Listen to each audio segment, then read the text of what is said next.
정보처리 흥달쌤입니다. 이번 시간에는 2020년 1, 2회 통합 프로그래밍 언어 활용에 나왔던 문제들을 전반적으로 한번 풀어보도록 할게요.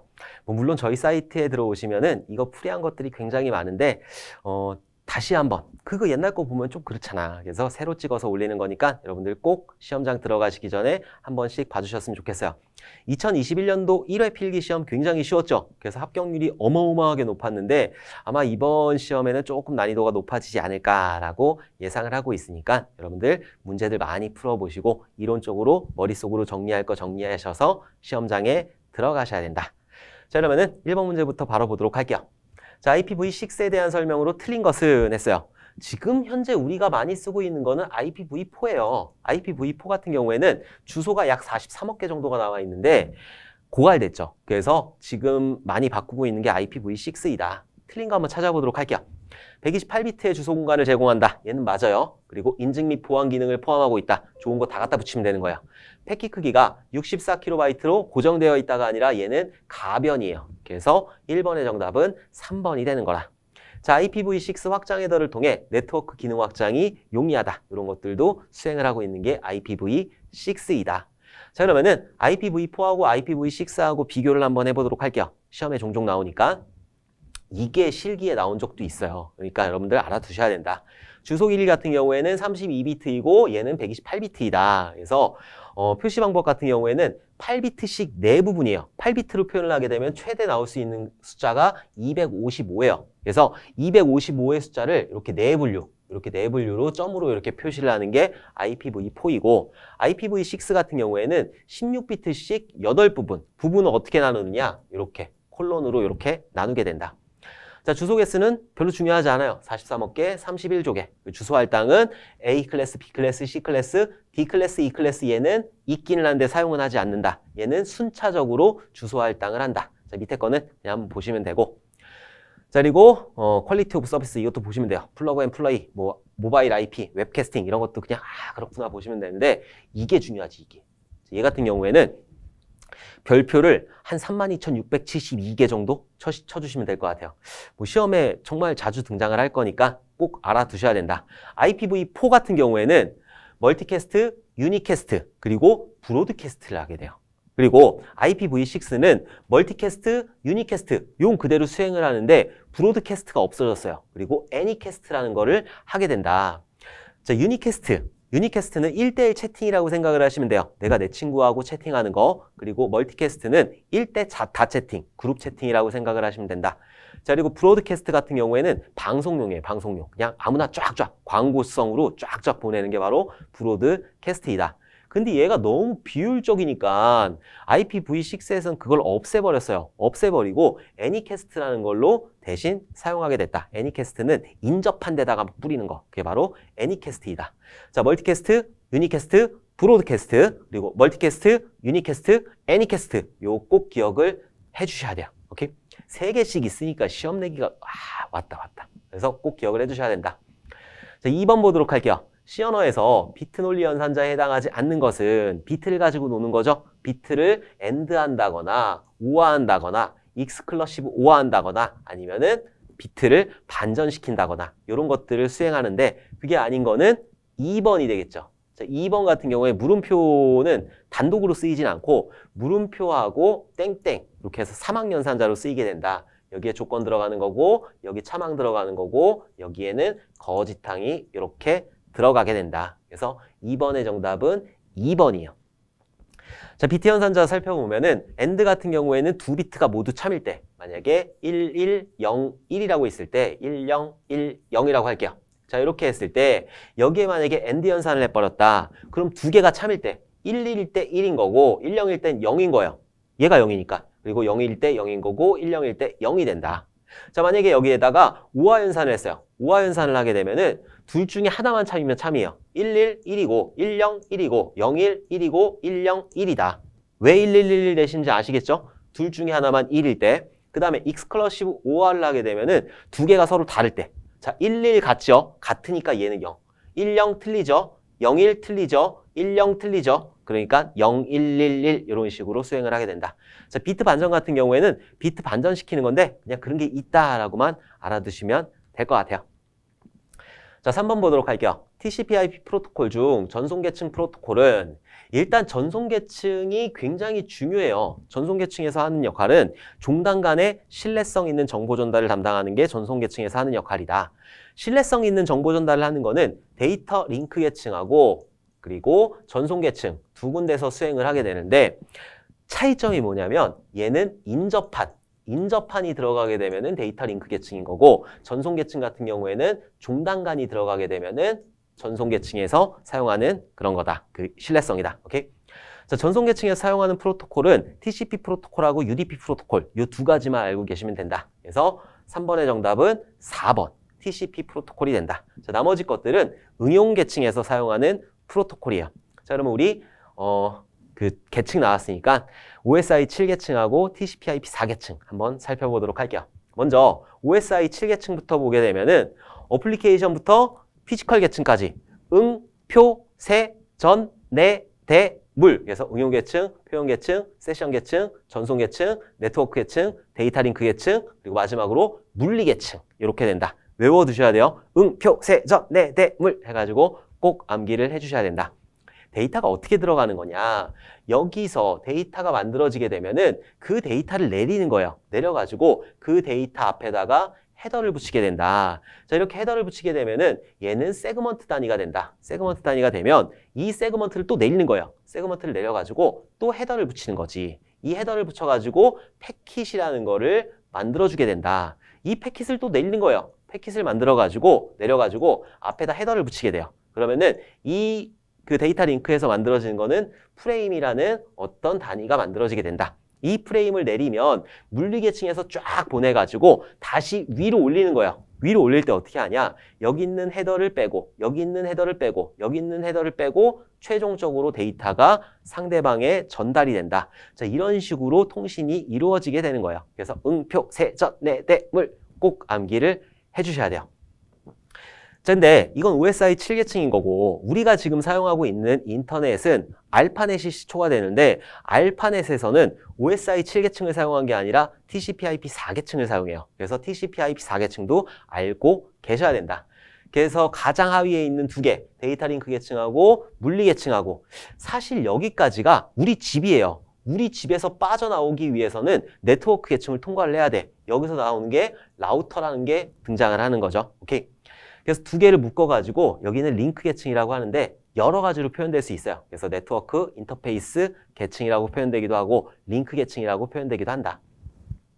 자, 그리고 네트워크 계층은 그대로 인터넷 계층이 되는 거고 전송 계층은 전송 계층 그대로 쓰는 거예요. 그리고 위에 있는 응용 계층, 표현 계층, 세션 계층 요거 세 개를 묶어가지고 그냥 응용 계층으로 쓰게 된다. 자, 그러면은 프로토콜들 각각의 프로토콜들 한번 보도록 할게요. 자, 인터넷 계층 같은 경우에는 IP 프로토콜, ICMP, ARP, RARP 자, 이런 식으로 프로토콜이 구성되어 있고 ICMP 같은 경우에는 데이터들을 이동시키잖아요. 통신선로상에서 데이터들이 막 라우터들을 통과해. 그러다가 목적지에 못 갔어. 그러면은 나한테 나 못 갔어 라고 통보를 해야 될 거 아니에요. 그때 사용하는 게 ICMP 프로토콜이고 ARP하고 RARP IP 주소를 맥 어드레스 주소로 바꿔야 돼요. 자, 여기서 사용하는 프로토콜은 ARP예요. 세 글자니까 두 글자에 세 글자 넘어왔으니까는 ARP라고 외워주시면 되고 반대로 바꾸는 거 이렇게 바꾸는 거를 RARP 프로토콜이라고 한다. 자, 그리고 전송 계층에서는 TCP 프로토콜, UDP 프로토콜 TCP는 연결 지향형이에요. 그래서 3웨이 핸드쉐이킹을 한 다음에 3번 악수를 하고 그때부터 통신을 하는 거 그게 바로 TCP이고 UDP 같은 경우에는 비연결 지향형 그냥 냅다 보내는 거 그게 바로 UDP이다. 자, 응용 계층에서는 TCP에 해당하는 텔넷, FTP, HTTP, POP, SMTP 이런 프로토콜이 있고 UDP에 해당하는 DHCP, SNMP, DNS 이런 프로토콜이 있다. 자, 프로토콜도 여러분들 조금 기억을 해주셔야 돼요.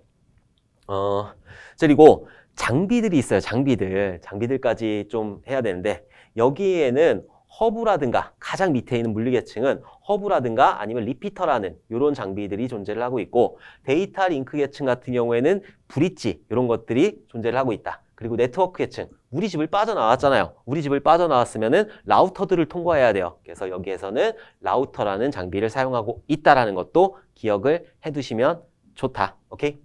자, 한 문제 가지고 이렇게 굉장히 많은 거를 알 수가 있는 거죠. 근데 시험에 나오는 거니까, 다 시험에 나오는 거니까 여러분들 머릿속에 정리를 잘 해주셨으면 좋겠어요.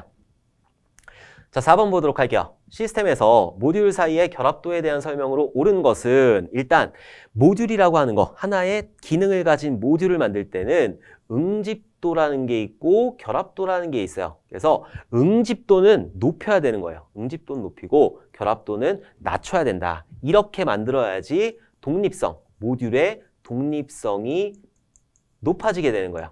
독립성이 높아지게 되면은 모듈을 다른 데다 갖다가 재사용할 수 있게 되는 거죠. 자, 응집도라고 하는 거는 그 모듈 내부에서 기능들이 똘똘 뭉쳐져 있는 거, 이걸 보고 응집도라고 한다. 그래서 모듈 안에서는 똘똘 뭉쳐가지고 응집도를 높이게 되는 거죠. 자, 그리고 결합도 같은 경우에 낮춰야 되는데 결합도는 모듈하고 모듈 사이에요. 그래서 모듈하고 모듈 사이에 당연히 호출은 해야 되겠지. 그러나 너무 친하면 안 되는 거예요. 그래서 결합도는 낮춰야 된다. 자, 그럼 한번 결합도 옳은 것 찾으라고 그랬으니까 한 모듈 내에 있는 처리 요소들 사이에 기능적인 연관 정도를 나타낸다. 한 모듈 내라고 했으니까 얘는 응집도에 대한 설명이죠. 그리고 결합도가 높으면 시스템 구현 및 유지 보수 작업이 쉽다라고 그랬어요. 결합도가 어떻게 돼야 된다고 그랬죠? 낮아야 된다고 그랬잖아요. 그렇기 때문에 얘는 틀린 설명이고, 모듈 간의 결합도를 약하게 하면, 결합도라고 하는 거는 모듈 간이니까 약하게 하면 모듈 독립성이 향상이 된다. 약하게 하면 모듈 독립성이 향상이 된 거죠. 자료 결합도는 내용 결합도보다 결합도가 높다. 요거는 조금 이따 보도록 할게요. 4번의 정답은 3번. 얘가 옳은 설명이다. 모듈 간의 결합도를 약하게 하면 독립성이 높아지게 된다. 오케이? 여기 있는 결합도 순서 외우셔야 돼요. 그래서 자료 결합도가 가장 약해요. 그리고 내용 결합도 같은 경우에는 가장 높아요. 얘가 가장 강하다. 그래서 요것들을 외울 때 제가 어떻게 외우라고 말씀을 드렸냐면은 자료 결합도 같은 경우에는 데이터 결합도거든요. 데이터가 연결된 거예요. 데이터끼리만. 그래서 데스0, 쟤 왜 저래? 공유랑 내가 닮았대. 그냥 아우 닭살. 아우 내가 할 때마다 닭살이 막 쫙쫙 올라오는데 여러분들 맞춰야 되니까 이거 나와요. 이 순서 나오니까 꼭 암기를 해주셔야 돼요. 데스0, 쟤 왜 저래? 공유랑 내가 닮았대. 이렇게 꼭 암기를 해주셔야 된다. 그리고 내용 결합도가 가장 강하다고 했어요. 자, 자료 결합도 같은 경우에는 서로 데이터들만 주고받는 거. 그래서 모듈 간의 자료를 통해서만 모듈을 호출하는 거. 내가 호출할 때 값만 전달하는 거예요. 그리고 스탬프 결합도 같은 경우에는 배열 같은 거 전달할 때. 배열은 주소값이거든요. 메모리에 주소값을 전달하는 거기 때문에 그거는 스탬프 결합도에 해당한다. 그리고 제어 결합도 같은 경우에는 어떤 다른 모듈을 호출할 때 제어 요소를 전달을 하는 거예요. 그래서 어떤 그 인자를 A라는 거하고 B라는 거 이렇게 두 개를 전달했을 때 A라는 값에 따라서 A가 뭐 3보다 크면 어떤 거를 수행하고 A가 뭐 3보다 작으면 어떤 거를 수행해라. 이런 것들 제어 요소를 전달했잖아요. 제어 요소를 전달하는 게 바로 제어 결합도.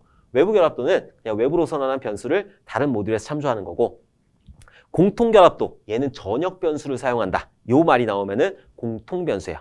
그 내용 결합도 같은 경우에는 그냥 내용으로 다 연관이 돼 있어. 그래서 내용 결합도 같은 경우에 스파게티 코드가 되는 거죠. 그래서 순서하고 각각의 특징들 여러분들 꼭 기억을 해두셔야 돼요. 이번 실기에서 이런 것들 나왔으니까 각 내용들이 나오고 어떤 결합도이냐 이런 것들 나왔으니까 여러분들 꼭 기억을 해두셔야 된다. 오케이? 실기까지 우리는 한 번의 합격을 목표로 해야 되니까. 물론 필기에서도 굉장히 자주 나와요. 자, 5번 보도록 할게요. 은행가 알고리즘은 교착상태 해결 방법 중 어떤 기법에 해당하는가? 회피 방법에 해당해요. 이거 외워야 돼. 어쩔 수가 없어. 그래서 5번의 정답은 1번 어보이던스, 회피 방법이 된다.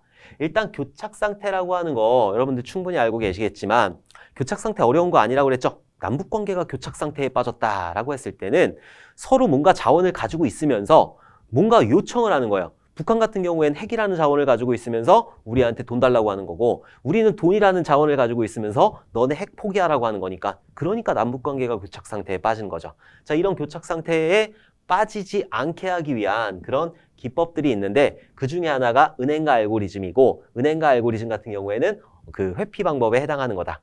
은행가 알고리즘 같은 경우에는 그 대출을 생각을 하시면 돼요. 은행에 내가 지금 10억이 있어. 10억이 있으니까 이것들을 다른 사람한테 빌려줬을 때 그 한도를 유지를 해야 되는 거죠. 마이너스가 되면 안 되잖아요. 그게 바로 은행가 알고리즘이다.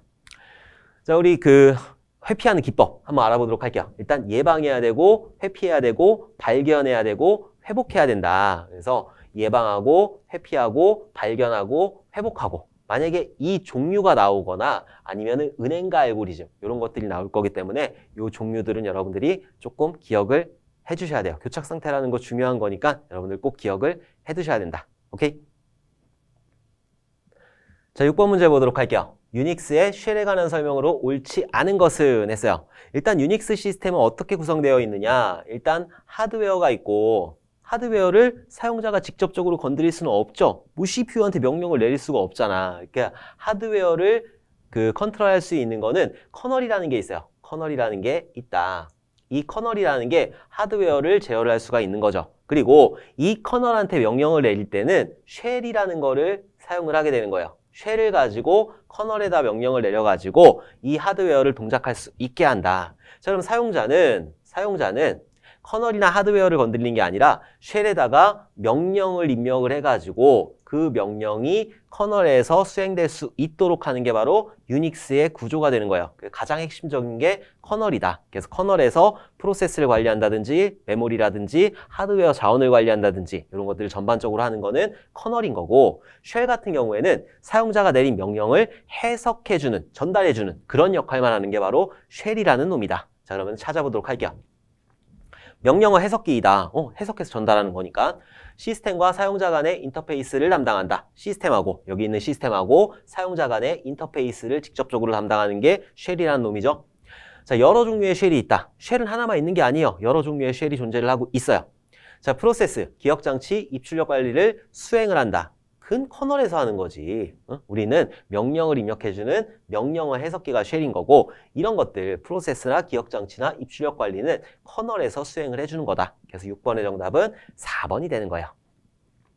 자, 7번 보도록 할게요. 교착 상태 발생의 필요 충분 조건이 아닌 것은 4가지가 있어요. 4가지. 교착 상태의 발생 조건 4가지를 무조건 암기를 해주셔야 된다. 그래서 상호 배제, 점유화되기, 그리고 환영되기, 비선점이라고 비선점 이렇게 4가지가 교착 상태가 발생하는 조건이 된다. 그래서 찾아보면 선점이라고 되어 있죠.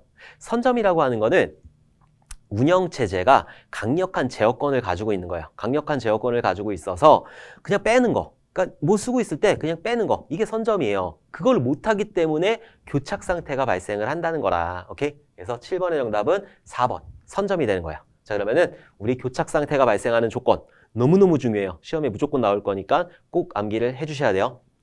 자, 먼저 상호배제. 상호배제라고 하는 거는 프로세스가 자원을 배타적으로 점유하여 다른 프로세스가 그 자원을 사용할 수가 없다라는 거예요. 내가 어떤 자원이 있을 때 이 프로세스가 그 자원을 사용하고 있으면 다른 프로세스가 이 자원을 사용할 수 없다라는 거죠. 얘를 막 가지고 쓰면 안 돼. 이게 상호배제예요. 자, 그 다음으로 점유화되기라는 게 있어요. 자, 프로세스 A는 자원 1을 가지고 있고 프로세스 B는 자원 2를 가지고 있어요. 한 프로세스가 자원을 점유하고 있으면서 다른 자원을 요청을 하는 거죠. 지금 남북관계가 교착 상태에 빠진 게 지금 서로 자원 1하고 2를 가지고 있는 상태에서 야, 네 것 좀 내놔봐. 아니야, 네 것 좀 먼저 내놔봐. 이러고 있는 거. 그게 바로 점유화 대기다. 내가 점유하고 있는 상태에서 다른 자원이 풀리도록 대기하고 있는 상태. 이게 바로 점유화 대기 상태. 자, 그 다음으로 비선점. 한 프로세스가 점유한 자원에 대해 다른 프로세스가 선점할 수 없고 오직 점유한 프로세스만이 해제가 가능하다. 그러니까 비선점이라고 하는 거는 운영체제가 강력한 제어권을 가지고 있으면은 쓸데없는 소리 하지 마. 무슨 자원 1을 요청해. 너 자원 1 있잖아. 그리고 빼버리면 되는데 그게 아닌 거예요. 비선점. 선점을 못하고 있으니까 이런 상태가 발생을 하는 거죠. 서로 요청하는 상태가. 오케이? 자, 그 다음에 환영대기. 서로 요청을 하는 거예요. 서로 네 거 막 머리끄댕이 자꾸 싸우는 거지. 네 거 내놔 내 거 내놔 이러면서 이런 환영대기가 발생을 하기 때문에 교착 상태가 발생을 한다. 이게 교착 상태에 발생하는 4가지 조건 여러분들 꼭 기억을 해두셔야 돼요. 상호배제, 그리고 환영대기, 환영대기, 그리고 점유 및 대기, 그리고 비선점 이렇게 4가지 꼭 기억을 하고 계셔야 된다. 자, 8번 보도록 할게요. OSI 7계층에서 종단간 신뢰성, 종단간 나왔잖아, 종단간. 종단간 나오면은, 종단간 신뢰성 나오면은 그냥 전송계층이라니까요, 전송계층. 효율적인 데이터를 전송하기 위해 오류 검출과 복구, 흐름 제어를 수행하는 계층은 전송계층이다. 그래서 8번에는 1번이 정답이 되는 거다. 그래서 데이터들을 이렇게 응용계층부터 쭉 내려가지고 데이터 아까 만드는 거 보셨죠? 데이터를 쭉 물리계층으로 통해서 이동을 시켜요. 그리고 나서 이것들을 위로 이렇게 올리면서 헤더를 이렇게 벗겨내면은 최종적으로 데이터가 이렇게 올라간다는 거. 그리고 표, 세, 전, 내, 대, 물. 요거 꼭 기억을 해주셔야 된다. 오케이? 자, 9번 보도록 할게요. IPv6의 주소 체계로 거리가 먼 것은 했어요. 바로 나왔잖아. 전송체계. 어떤 게 있다고 그랬죠? 유니캐스트, 멀티캐스트, 브로드캐스트? 아니죠. 애니캐스트. 그래서 유니캐스트 있고, 멀티캐스트 있고, 애니캐스트 있다. 브로드캐스트 같은 경우에는 비효율적이라고 그랬잖아요. 그래서 IPv4에서 쓰는 게 브로드캐스트이다. 그래서 9번의 정답은 3번 브로드캐스트가 되는 거예요. 오케이? 자, 10번 보도록 할게요. TCP/IP 네트워크에서 IP 주소를 맥 주소로 변환하는 프로토콜은 2글자에서 3글자로 이렇게 변환하는 프로토콜이 있다고 그랬죠? 이걸 뭐라고 한다? ARP 프로토콜이라고 한다. 자, 반대로 돌리는 거는 앞에다가 R자 붙여서 RARP라고 한다. 자, 10번에서 물어보는 거는 2글자에서 3글자로 가는 거니까 뭐? ARP. 그래서 10번의 정답은 2번이 되는 거예요. UDP 같은 경우에는 전송계층에 해당하는 프로토콜인데 연결을 안 하고 냅다 보내는 거고, TCP 같은 경우에는 3웨이 핸드쉐이킹을 해가지고 연결지향형 그런 프로토콜이라고 그랬어요. 헤어질 때는 4웨이 핸드쉐이킹을 해요. 헤어지기가 아쉽나 봐. 자, ICMP 같은 경우에는 데이터들이 막 라우터로 이동하다가 못 갔어요. 못 갔으면은 통보를 해줘야 될 거 아니라 그렇게 통보하는 프로토콜을 ICMP 프로토콜이라고 한다. 자, 어쨌든 10번의 정답은 2번이라는 거. 나머지 것들도 알고 계셔야 돼요. 중요한 프로토콜이기 때문에. 오케이? 자, 11번 보도록 할게요. 프로세스 상태의 종류가 아닌 것은 프로세스 상태 종류 굉장히 잘 나와요. 필기뿐만 아니라 실기에서 잘 나오니까 여러분들 꼭 기억을 해줘야 된다. 조금 이따 보도록 할게요. 일단 이 문제의 정답은 리퀘스트예요. 리퀘스트라는 상태는 아예 있지도 않다. 리퀘스트는 요청하는 거기 때문에 얘는 있지도 않아요. 그래서 17번의 정답은 3번이 되는 거예요. 여러분들이 이 그림을 기억을 해둬야 돼요. 내가 만약에 그 프로그램 엑셀이라는 거를 더블 클릭 따닥 해가지고 딱 실행을 시켰을 때는 그게 메모리상에 올라간다고 그랬죠. 메모리상에 올라가게 되면은 준비 상태에 전부 다 들어가게 되는 거예요. 메모리 상태에서 CPU가 불러주기만은 기다리고 있는 거죠. 그래서 준비 상태, 레디 상태가 있다. 자, 그러면은 이제 CPU가 불러주는 거죠. CPU가 야, 너 이제 처리해줄게. 일로 와. 그러면은 실행 상태로 들어가게 되는 거예요. 준비 상태에 있다가 실행 상태로 들어가는 거를 디스패치라고 한다. 이것도 꼭 기억을 해두셔야 돼요. 디스패치하게 되면은 준비 상태에서 실행 상태로 들어가게 된다. 그럼 CPU에서 실제로 처리가 되는 거예요. 자, 그러면은 무한정 처리를 하는 게 아니라 끝났으니까 내보내야 될 거 아니에요. 내보냈을 때는 타임아웃. 시간이 끝났으니까 너 나가. 그래서 계속 준비 상태하고 실행 상태를 왔다 갔다 하는 거예요. 디스패치하고 타임아웃하고 디스패치하고 타임아웃하고. 자, 이런 식으로 계속 왔다 갔다 하다가 어떤 처리 중에 실행 중에 입출력이나 이런 것들이 발생을 하게 되면은 대기 상태. 지금 현재 실행 중인 거를 대기 상태로 빠지게 돼요. 그래서 대기 상태로 빠지게 되면은 여기서 다시 입출력이 끝나고 나서 실행 상태로 오느냐? 아니에요. 실행 상태로 오는 게 아니라 다시 준비 상태로 들어가서 맨 뒤에 가서 대기를 하고 있게 된다. 근데 대기할 때, 대기 상태에서 준비 상태로 보낼 때 깨워야 되겠죠? 자고 있으니까 야, 일어나! 웨이크업! 해가지고 깨워가지고 준비 상태로 보내게 된다. 준비 상태, 실행 상태, 대기 상태라는 거. 요 세 가지 상태. 준비, 그리고 실행, 대기, 요거 꼭 기억을 해두시고, 그리고 준비 상태에서 실행 상태로 넘어오는 것은 디스패치라고 하는 거고, 그리고 대기 상태에서 준비 상태로 다시 가는 거는 깨워서 보내야 되니까 웨이크업 해가지고 보내게 된다라는 거, 요것도 꼭 기억을 해주셔야 돼요. 오케이? 자, 12번 보도록 할게요. 스레드에 대한 설명으로 옳지 않은 것은, 일단 스레드라고 하는 거는 프로세스라는 게 있어요. 프로세스라는 게 있는데, 이 프로세스가 컴퓨터 그 엑셀을 더블 클릭했을 때 실행되는 상태, 현재 실행되는 프로그램 상태를 보고 프로세스라고 하는 건데, 이 프로세스 단위가 커요. 그래서 이 프로세스 내에는 스레드라는 스레드라는 경량 프로세스라는 게 있다. 그래서 이 프로세스 안에는 여러 개의 스레드가 존재를 하게 되는 거예요. 그래서 실제로는 CPU에서 이 프로세스를 가지고 가서 수행을 하는 게 아니라 이 스레드, 경량 프로세스를 가지고 수행을 하게 된다. 자, 한 개의 프로세스는 여러 개의 스레드를 가질 수 있지요. 없다가 아니라 있다. 그래서 12번의 정답은 1번이 되는 거야. 12번에는 여러 개를 가질 수 있다라는 거야. 자, 커널 스레드의 경우 운영체제에 의해 스레드를 운영한다. 커널이니까. 그리고 사용자 스레드의 경우 사용자가 만든 라이브러리를 사용하여 스레드를 운영한다. 스레드를 사용함으로써 하드웨어, 운영체제의 성능과 응용 프로그램의 처리율을 향상시킬 수가 있다. 크게 도는 게 아니라 작은 단위로 분리를 했기 때문에 이런 처리율 같은 경우 향상시킬 수 있다는 거야. 2번, 3번, 4번은 맞는 건데 1번은 여러 개를 생성시킬 수 있어야 되는 거기 때문에 1번이 틀린 거야. 오케이? 자, 13번 보도록 할게요.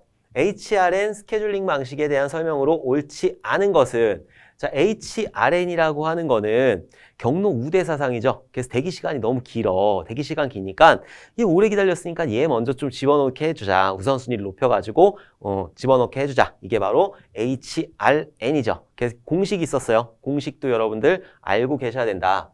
대기 시간 플러스 서비스 시간 나누기 서비스 시간. 자, 이렇게 가로쳐 놓고 요 꼭 기억을 해주셔야 돼요. 자, 대기 시간이 긴 프로세스의 경우 우선순위가 높아진다. 얘는 맞는 설명이고, 자, 그리고 SJF, 쇼티스트 자퍼스트 기법을 보완하기 위한 방식이다. 쇼티스트 자퍼스트 같은 경우에는 서비스 시간이 빠른 것들을 먼저 처리하기 때문에 서비스 시간이 긴 거는 기하 현상, 굶어 죽는 현상이 발생할 수가 있어요. 자, 이런 것들을 보완하기 위해서 경로 우대 사상을 적용한 게 HRN 스케줄링 기법이다. 자, 긴 작업과 짧은 작업 간의 지나친 불평등을 해소할 수 있다. 대기 시간을 가지고 하니까. 자, 우선순위를 계산하여 그 수치가 가장 낮은 것부터 높은 순으로 우선순위가 부여된다. 반대죠. 높은 것부터 낮은 순으로. 그래서 이 대기 시간 플러스 서비스 시간 나누기 서비스 시간이 높은 거를 우선순위를 높여가지고 그것들을 경로 우대 사상을 적용한 게 HRN이라는 방식이다. 그래서 13번의 정답은 4번이 되는 거예요.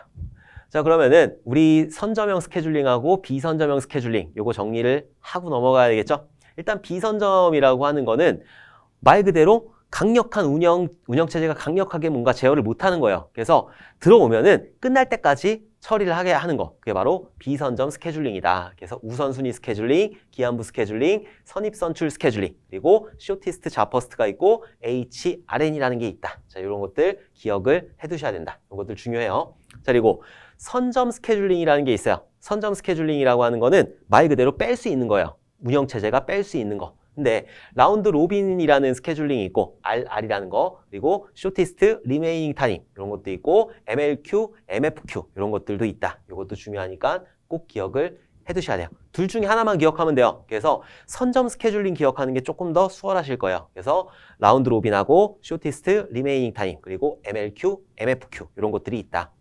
일단 MLQ 같은 경우에는 기하 현상이 발생을 할 수가 있어요. 왜냐하면 MLQ 같은 경우에는 이런 그 큐를 여러 개를 만들어놔요.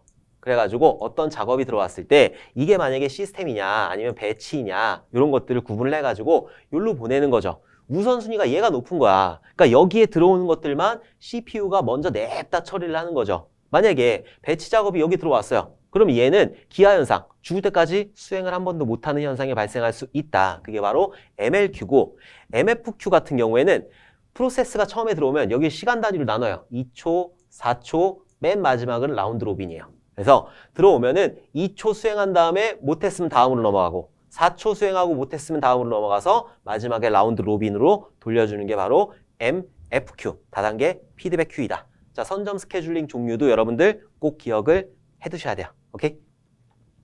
자, 14번 보도록 할게요. 야, 이거는 정말 진짜 틀리라고 낸 문제 같은데 IEEE 802.11 워킹그룹의 무선랜 표준화 현황 중 QoS 강화를 위해 맥 지원 가능을 채택한 것은 외울 수밖에 방법이 없어요. 정답은 4번인 거고 이런 것까지 낼까 싶긴 해요. 이제 802.1도 있고 2도 있고 3도 있고 이런 것들도 있는데 사실 그런 걸 내야지. 802.11 짝대기 2개 무선 랜이거든요. 근데 이런 뒤에 있는 알파벳까지 해가지고 낸다라는 거는 참 좀 그렇죠. 좀 그래요. 그래서 그냥 한번 보시면 될 것 같아요. 다시 나올 수도 있어요. 다시 나올 수도 있으니까 시험장 들어갈 때 쭉 정리해 놓고 들어가서 풀어보시면 될 것 같아요.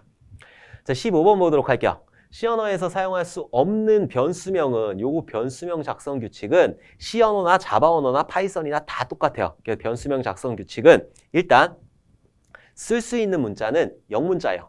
영문자, 대소문자 아무거나 다 쓸 수가 있다. 그리고 언더바라는 기호를 쓸 수가 있어요. 자, 그리고 숫자, 자, 이런 것들 쓸 수가 있다. 나머지 것들 못 써요. 다른 특수문자 못 쓰는 거고 공백 못 쓰는 거고 다 못 쓰는데 영문자, 언더바, 숫자 이렇게 세 개를 쓸 수 있어요. 근데 또 하나 규칙이 있어요. 뭐냐? 맨 앞에는 영문자 혹은 언더바만 올 수 있다. 이런 규칙을 가지고 있다. 이 규칙은 꼭 기억해 두세요. 이게 자바고 C고 다 필요 없어. 그냥 변수명 규칙은 거의 모든 언어, 제가 프로그래밍 언어 꽤 많이 알고 있거든요. 거의 대부분의 프로그래밍 언어는 이런 규칙을 가지고 있다. 용가리 통뼈가 아닌 이상 다 똑같은 규칙을 가지고 있다. 숫자는 뭐 중간에 올 수가 있는데 맨 앞에 올 수가 없다는 거예요. 자, 1번부터 보면은 스튜던트 2019 했어요. 앞에 영문자로 시작을 했고 특수문자 같은 거 없으니까 얘는 맞는 거예요. 얘 맞고 텍스트 다시 칼라라고 그랬어요. 이게 언더바가 아니라 다시예요. 언더바 외에 모든 특수문자는 사용할 수가 없다. 그래서 얘는 사용할 수가 없어요. 언더바 코리아. 언더바 맨 앞에 올 수 있다고 그랬죠? 영문자나 언더바 맨 앞에 올 수 있고 특수문자 이런 거 없기 때문에 얘는 맞다. 그리고 어마운트라는 거 당연히 올 수가 있겠죠. 아, 그리고 예약어 못 써요. 예약어. 예약어는 사용할 수가 없다. 예약어라고 하는 거는 프로그래밍 언어에서 사용하는 거. 포문이라든지 if문이라든지 스위치라든지 이런 것들은 사용할 수 없다라는 거예요. 자, 15번에 보니까는 2번이 사용할 수 없겠네요. 얘는 다시가 들어갔기 때문에 언더바가 아니라 다시가 들어갔기 때문에 2번은 사용할 수가 없다. 오케이?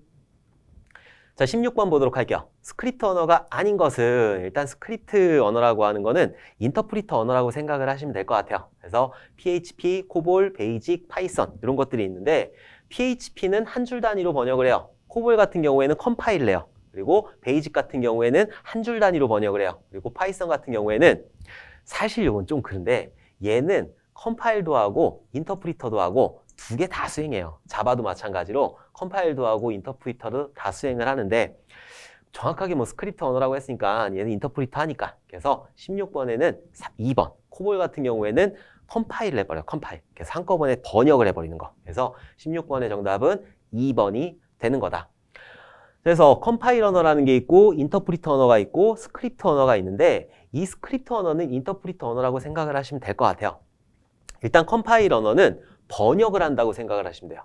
번역을 하는 거고 인터프리터 언어 같은 경우에는 통역을 한다. 이렇게 번역한다고 하는 거하고 통역한다고 하는 거하고 조금 차이점이 있는데 만약에 책 원서가 있어요. 책 원서를 확 번역을 해버리면은 번역할 땐 시간이 굉장히 오래 걸리죠. 근데 한번 번역해 놓으면은 다른 데서 사용하기가 좋잖아요. 응? 내가 바로바로 찾아내기가 좋기 때문에 이런 컴파일 언어, 번역하는 작업을 하는 거고 인터프리터 언어 같은 경우에는 통역을 하는 거예요. 그래서 내가 저기 미국 존하고 얘기를 할 때 난 영어 못하니까 여기 통역가가 있어가지고 안녕하세요 해줘요. 그러면 얘가 안녕하세요 해주는 거고 얘가 또 뭐 전달하겠죠. 계속 왔다 갔다 하는 거야. 근데 이렇게 번역해 놓지 않았으니까 이것들이 빠르게 실행이 되긴 하는데 그 전체적으로 봤을 때는 좀 실행 속도가 좀 느리다 이렇게 볼 수가 있겠죠. 매번 해야 되니까 그것들을 매번 해야 되니까.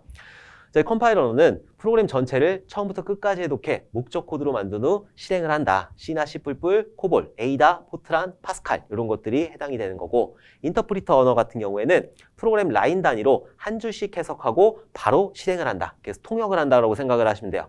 자바스크립트, 베이직, 리스프 밑에 있는 액션 스크립트, JSP, 펄, PHP, 파이썬, 루비 이런 것들도 전부 다 인터프리터 언어에 해당을 한다. 자, 그래서 컴파일 언어하고 인터프리터 언어는 여러분들이 조금 구분을 해주셔야 돼요. 오케이? 자, 17번 문제 보도록 할게요. 다음에 페이지 참조열에 대해 페이지 교체 기법으로 선입선출 알고리즘을 사용할 경우 페이지 부재 횟수는 그리고 페이지 프레임 수는 3이래요.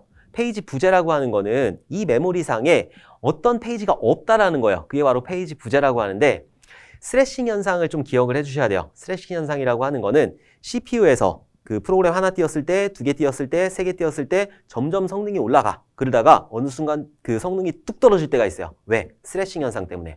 이 스래싱 현상이라고 하는 거는 이 페이지 부재가 많이 발생해서 페이지를 내렸다 올렸다 내렸다 올렸다 이런 시간이 더 많이 발생을 하는 거예요. CPU에서 일 처리를 해야 되는데 이런 페이지를 왔다 갔다 하게 하는 거, 이 시간이 더 많이 발생을 해서 성능이 뚝 떨어지게 된다. 이런 걸 보고 스래싱 현상이라고 한다.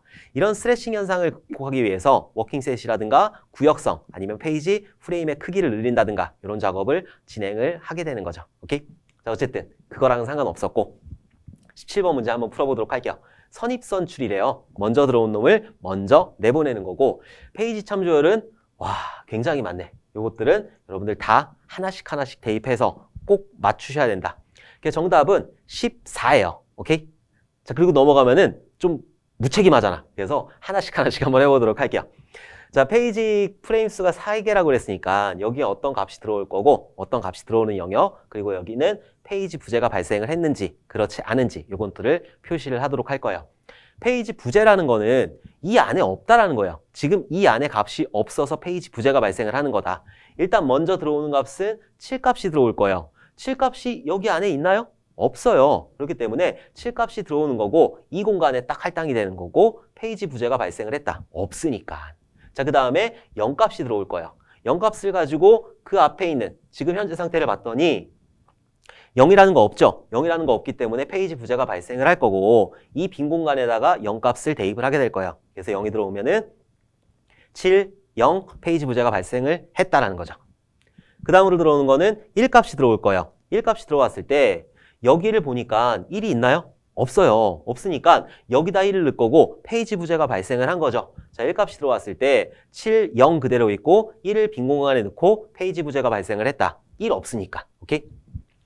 그 다음으로 들어오는 거는 2값이 들어올 거예요. 자, 2값이 여기 있는지 없는지 이렇게 봤더니 2값은 없지요. 없으니까 페이지 부재는 발생을 한 거고 지금 꽉 차 있잖아요. 3개 프레임이 꽉 차 있기 때문에 뭔가 하나를 빼내야 돼. 근데 퍼스트 인, 퍼스트 아웃, 선입선 출이라고 그랬어요. 먼저 들어온 걸 빼내야 되니까는 먼저 들어온 7값을 이렇게 빼내는 거예요. 그래서 2값이 들어왔을 때는 7값에 있는 거 요거를 빼내고 여기에 2를 넣고 0, 1 그대로 있고 페이지 부재는 발생을 한 거죠. 2는 여기 없었기 때문에. 오케이? 그 다음으로 들어오는 거는 0값이 들어왔어요. 0이 있는지 없는지 이렇게 여기를 봤더니 여기 0이 있네. 0이 있으니까 페이지 부재는 발생을 하지 않은 거죠. 페이지가 있으니까. 그래서 0값이 들어왔을 때는 2, 0, 1 그대로 있고 페이지 부재는 발생하지 않았다.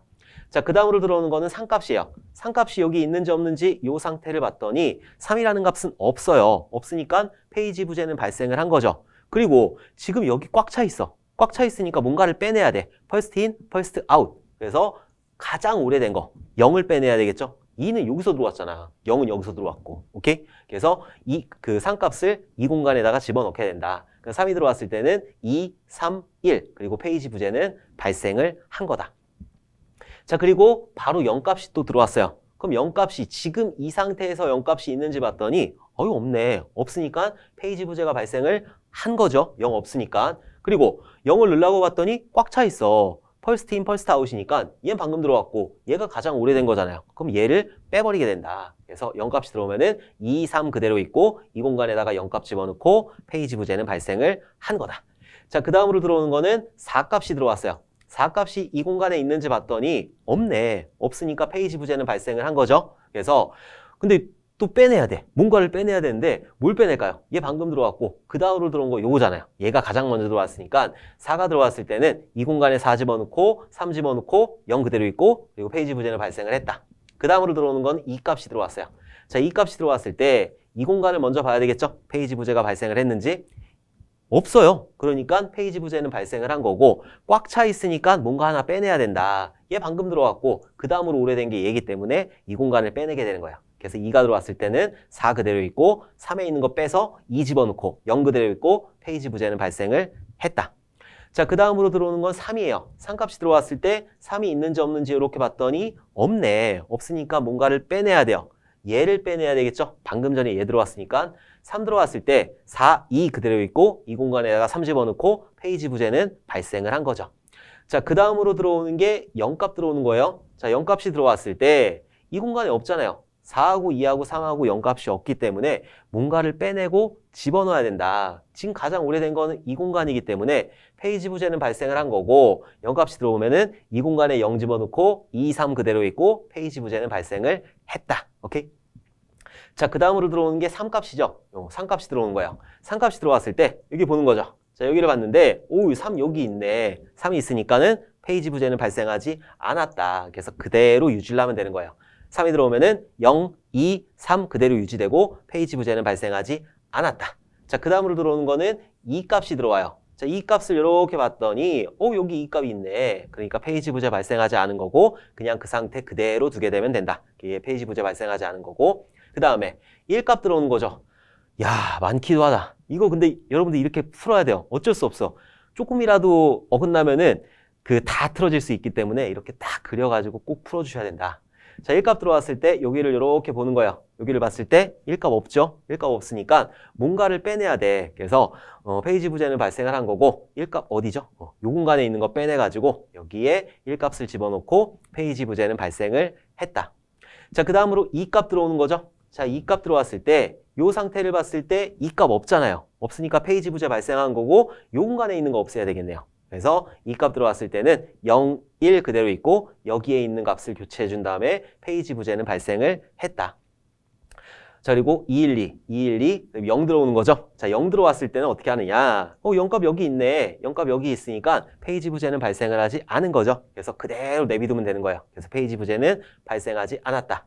그 다음으로 들어오는 거는 1값. 1값을 보니까 여기에 1값 이렇게 있죠. 그래서 그대로 두는 거죠. 0, 1, 2 페이지 부재 발생하지 않았다. 그 다음으로 7값 들어오는 거예요. 자, 7값 들어왔을 때는 이 공간에다가 지금 0이 가장 오래됐으니까 이 공간에 7 넣고 1, 2 그대로 있고 페이지 부재가 발생을 했다. 자, 마지막으로 0값 들어오는 거예요. 마지막까지 힘들게 하네. 자, 여기에 0값 없었죠? 0값 없으니까 방금 여기 7 들어왔으니까 그 다음은 여기네요. 여기에 있는 거를 교체를 해주게 된다. 그래서 0 들어오게 되면은 7, 0, 2가 되는 거고 페이지 부재가 발생을 했다라는 거죠. 이렇게 풀 수밖에 없어요. 이렇게 순서대로 하나씩 풀어야지 헷갈리지 않고 푸실 수가 있으니까. 만약에 하나라도 퍼스트인 퍼스트아웃에 맞지 않으면은 다 틀어질 수 있어요. 그렇기 때문에 여러분들 꼭 이렇게 표 그려가지고 풀어 주셔야 된다. 자, 페이지 부재 발생한 거 세보면은 하나, 둘, 셋, 넷, 다섯, 여섯, 일곱, 여덟, 아홉, 열, 열하나, 열둘, 열세, 열네. 14개의 페이지 부재가 발생을 했다. 그래서 정답은 14가 됐었죠. 오케이? 자, 18번째 시언어에서 배열 B5의 값을 냈어요. B라는 공간 9개를 만들어 놨다. 그럼 이렇게 해가지고 하나, 둘, 셋, 넷, 다섯, 여섯, 일곱, 여덟. 자, 이런 식으로 만들어질 거고 지금 1, 2, 3이에요. 그럼 0번지부터 시작해가지고 1, 2, 3이 이렇게 들어가 있어요. 근데 배열 같은 경우에는 나머지 공간들에 대해서 기본적으로 0값을 전부 다 집어넣게 돼요. 배열의 특징이에요. 배열하고 스태틱, 전역 변수 같은 경우에는 0값을 기본값으로 잡아주게 돼요. 만약에 그냥 int a, 자 이런 식으로 선언을 했다라고 하면은 a라는 공간에는 이상한 값이 들어가요. 나도 모르는 이상한 값이 들어가게 되는데 배열이나 이런 배열이나 아니면은 스태틱으로 선언을 했다. 스태틱으로 선언을 하게 되면은 기본적으로 초기 값을 0값으로 잡아주게 된다. 그래서 지금 배열 b의 5래요. 0, 1, 2, 3, 4, 5 이 공간에 있는 값을 물어보는 거잖아요. 이 공간엔 지금 값이 0 들어가 있죠. 그렇기 때문에 18번의 정답은 0이 되는 거다. 오케이? 자, 19번 보도록 할게요. 응집도가 가장 낮은 것은 했어요. 응집도는 어떻게 하는 게 좋다고요? 높이는 게 좋다고요. 응집도 같은 경우에는 모듈 안에서 기능이 똘똘 뭉쳐져 있는 게 응집도이기 때문에 응집도를 높이는 게 좋다. 그래서 가장 높은 응집도는 우연적, 낮은 거라고 그랬어요. 낮은 거. 죄송해요. 낮은 거라고 그랬으니까 우연적 응집도가 가장 낮다. 그래서 응집도도 외우는 순서가 있었죠. 그래서 여러분들 또 벌써부터 막 닭살이 막 올라와. 바트 그러나 어쩌겠어요. 여러분들 외워가지고 꼭 맞추셔야 되니까. 응집도가 가장 높은 거는 기능적 응집도예요. 그리고 응집도가 가장 낮은 거는 우연적 응집도이다. 그래서 어떻게 외우셔야 되느냐. 우리 놀던 시절에 먹었던 그 통통한 순대 있잖아. 그거 기가 막히게 맛있었어. 이렇게 암기를 해주시면 닭살은 돋지만 외우실 수 있잖아요. 여러분들 어떤 방법으로 외우셔도 상관이 없어요. 어떤 방법도 상관이 없지만 여러분들 시험장 가시기 전까지는 무조건 암기를 해주셔야 된다. 자, 다시 한번 우리 놀던 시절에 그 먹었던 통통한 순대 있잖아. 기가 막히게 맛있었어. 이렇게 꼭 기억을 해주셔야 된다. 자, 기능적 응집도 같은 경우에는 하나의 기능이 똘똘 뭉쳐서 수행을 하는 거예요. 그래서 모듈 내부의 모든 기능이 단일한 목적을 위해서 똘똘 뭉쳐서 수행하는 거. 자, 그리고 순차적 응집도하고 절차적 응집도. 얘 조금 헷갈려요. 순차적 응집도하고 절차적 응집도가 있는데 순서대로 처리가 된다. 만약에 예제에서 순서대로 처리가 된다라고 했을 때 여러분들 순차적 응집도 찍으실 것 같아요? 아니면 절차적 응집도 찍으실 것 같아요? 저 같으면 순차적 응집도 찍을 것 같아요. 순차적으로 처리가 된다라고 했으니까. 근데 그게 아니라는 거. 순차적으로 처리되는 건 절차적 응집도예요. 순차적 응집도는 뭐냐면 어떤 모듈 내부에서 출력값이 있을 거 아니에요. 일 처리를 쭉 하는 동안 어떤 출력값이 있을 때 그 다음 요소의 입력값으로 들어가는 거. 이게 바로 순차적 응집도이다. 헷갈리시면 절대 안 돼요. 순차적으로, 순서대로 처리되는 거는 절차적 응집도라는 거. 자, 순차적 응집도. 모듈 내에서 한 활동으로부터 나온 출력값이 다른 활동의 입력값으로 사용되는 게 바로 순차적 응집도이고, 절차적 응집도는 모듈 안의 구성 요소들이 기능적으로 순차적으로 수행되는 거. 이게 헷갈린다니까? 순차적이라고 나와서 순차적이 아니라는 거. 이거를 꼭 기억을 해주셔야 된다. 통신적은 그냥 동일한 입력하고 출력 사용한다는 거. 시간적 응집도, 같은 시간대에 쫙 처리되는 거. 절차적도, 그리고 논리적 응집도, 유사한 성격을 갖거나 특정 형태로 분류되는 처리 요소들이 한 모듈에서 처리되는 거. 그리고 우연적 응집도 같은 경우에는 가장 안 좋은 거죠. 그냥 아무것도 상관없는 사람들끼리 여기 들어와서 일하고 있는 거. 이게 바로 우연적 응집도이다. 자, 다시 한번. 우리 놀던 시절에 먹었던 통통한 순대 있잖아. 기가 막히게 맛있었어. 이렇게 꼭 기억을 해두셔야 된다.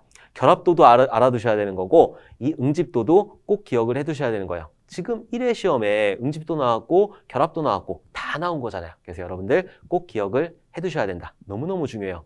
이건 여기만 나올 수 있는 게 아니라 첫 번째 설계 과목에 나올 수도 있는 거고 맨 마지막 과목에 나올 수도 있어요. 그렇기 때문에 꼭 기억을 해두셔야 된다.